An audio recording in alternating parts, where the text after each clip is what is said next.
ఈ మాత్రం సౌందర్యానికే ఇంత దాసుడు అయిపోయావే, ఇంతకన్నా లోకోత్తరమైన సౌందర్యాన్ని చూస్తే ఇంకేమైపోతావో. ఇంతకన్నా సౌందర్యమా? ఉండదు కాక ఉండదు. అరే ఉందనుకో ఏం చేస్తావు అంటున్నాను. అరే అనుకోవడానికి ఆస్కారమే లేదు అంటున్నా. అరే ఒకవేళ ఉంటే ఏం చేస్తావు అంటున్నాను.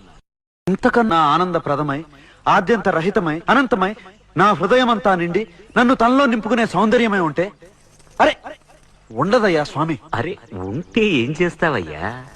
ఆ సౌందర్యానికే దాసోహం అంటాను. అయితేరా చూపిస్తాను. పద చూస్తాను.